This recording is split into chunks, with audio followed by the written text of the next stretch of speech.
It really comes from a place of knowing yourself, knowing, we talked about energy and things like that, protecting your energy, knowing your strengths, knowing your limits, having your boundaries, knowing what are the tools and resources and support that you need in order to do your best work, and advocating for that, right? Advocating on your behalf.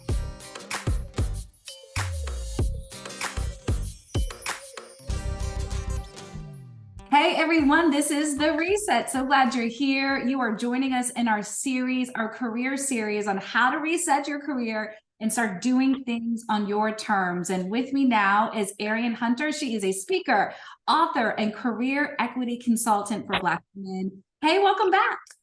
Hello, thank you for having me back, Letitia. Good to be with you. So now we're talking about how to be better self-advocates at work.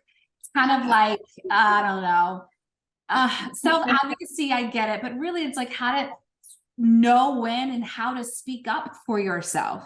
Right. And I think that a lot of us struggle. I mean, we got opinions. Like I got opinions back when I was in a newsroom, right? I had something to say all the time. Yeah. If someone would stand up, I'd be like, no, that's not, you know?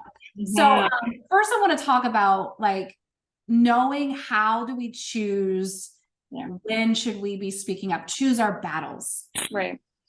Right. I love this question so much because for a lot of us, especially as Black women, you use the word battle, and often it does feel like we're armoring up to go into a battlefield, which is our workplace for the day, you know? So it's a constant sort of navigating microaggressions, you know, should I speak up, you know, in this scenario that, you know, someone said something very problematic during that meeting, how much, you know, I experienced a microaggression, do I address every microaggression that I encounter? You know, these are the conversations that I've had with my clients and even have experienced personally. The thing that I say to that is, you know, really managing your energy, managing your energy. And what I mean by that is oftentimes when we have to decide whether we are going to address this problematic thing that happened, or we're going to speak up and then cause sort of a bigger thing, how much is that worth your energy, you know, in that moment? You know, and it's not often an easy, you know, answer or question to answer, but really checking in with yourself in terms of, you know, is this going to deplete my energy, you know, or is this going to fuel it? You know, so really, you asked the question of how do we pick our battles? It's how much energy that we have for this, because at the end of the day, we really have to preserve our mental health and not fight every fire that comes at us. Yeah. Listen. Right away, you reminded me of the difference between me and another coworker. She'll know who she is. She watches this if she does. But like, we were dealing with the same problem, but we handle it very differently. And she would often kind of tell me that, like, I ain't got time for that. I'm not doing that. Right. Like, and she would let the behavior kind of continue. But meanwhile, I'll just be like, we're not gonna say anything. Should we say anything? How do we say it? Like all the time, right? Like this is the thing. And my energy was building up and bubbling over. But she's just like, you know what? I gotta come here. Like, this is what I want to do forever. I'm gonna retire. Like I don't have that runway to be giving out my energy every time this problem comes up. And I didn't get it at the time. But now that I hear you say it this way, I'm like, oh, she was protecting her energy. She's got to come back tomorrow. She's got to come back for the next 5-10 years. Absolutely. Oh, that's so good. So, so what does it mean to advocate? Because we hear that word a lot, right? Can you give us some examples of what it means to be an advocate for yourself, or being self-advocating for yourself at work? What does that look like? Yeah, I love this question. So it's in the word self, right? So it really comes from a place of knowing yourself, knowing, we talked about energy and things like that, protecting your energy, knowing your strengths, knowing your limits, having your boundaries, knowing what are the tools and resources and support that you need in order to do your best work, and advocating for that, right? Advocating on your behalf. Mhm. It extends beyond the office though, as well. It extends into your home. What does self-advocacy look like within your home? Do you need quiet time away from the kids, or just, to yourself every morning at 10 o'clock? So really Yeah. being protective of your time and your energy, right? And again, advocating for yourself. Mhm. Because we've also heard, if you're not advocating for yourself, who is going to, who's going to Yeah. do that? So it really is about getting comfortable with centering our needs, knowing what those are, centering it, and being a little selfish Mm. to advocate for it.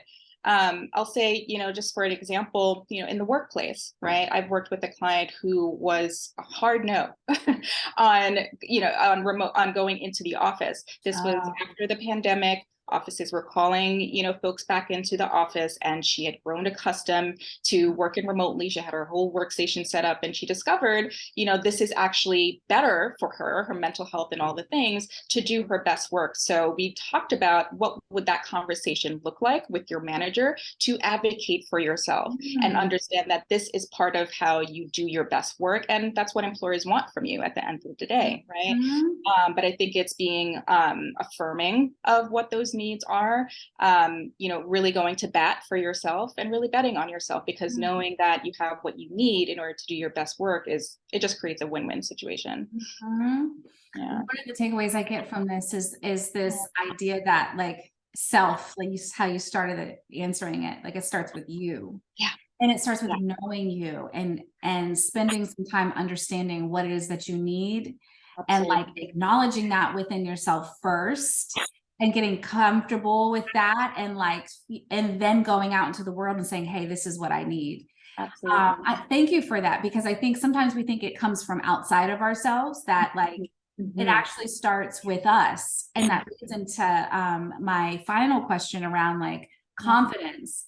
And, I too have clients who in the past, they had a lot of needs, and they had a lot of ideas, and they wanted to express themselves in general, maybe not towards problematic behavior, but they just wanted to speak up more and Yeah. share their ideas. But to them, they felt they lacked the confidence. Mm. So, if you Mm. could give some advice on that, like, is confidence a necessary ingredient that you need to have in order to speak up and for yourself, or even just speak up and share your ideas and use your voice? Yeah, that's such a great question. I think we hear a lot about confidence, and we always see sort of images of confidence and what that looks like. And it's always the person at the front of the room, and they're like commanding attention, and they're pointing to the, Yeah. to the board. And right, we have this certain image of it. And we chase that. We chase that image, and we assign certain, I think, activities like speaking up at a meeting. Like, if I just had more confidence, I can do XYZ, right? I think confidence is something that, yes, we do, need a healthy dose of it, but not to a point where it's actually crippling us, in terms Yeah. of, being sort of this image or version of what we think a confident person should be. I think, I have to say this about introverts. Sometimes introverts, it's really hard for us to get a word in edgewise, especially if we're surrounded by, a room of talking people, extroverted people. So we might think that if I just need more confidence, to push through the noise, but that may not necessarily be it, for that person. That person might be able to communicate with, in a one-on-one format, or just in a different Yes. format, so that their voice can be elevated. I also wanted to say this too about, putting the onus on us, on the person, on Black women, for just like, just need more confidence. But if we existed in spaces where people were championing us, calling, noticing that, if one person is not, speaking up during a meeting, like making sure that you're creating space for that person, because they might be struggling, introversion, shyness, whatever the case may be. So just noticing that, tuning ourselves to really be connected to, what's going on Yes. within the room, and just creating spaces so that we don't have to push ourselves so much just to be Mm. confident.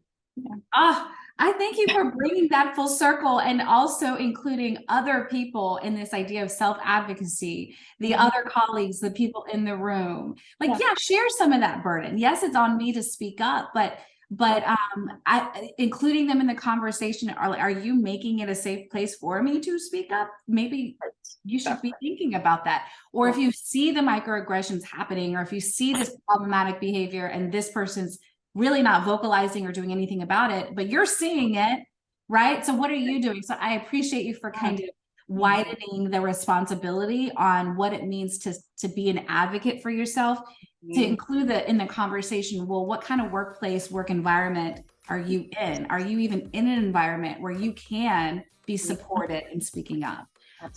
Thank you, Arian. You coming back again soon for our career series. I can't wait for our next topic, and we'll see you soon.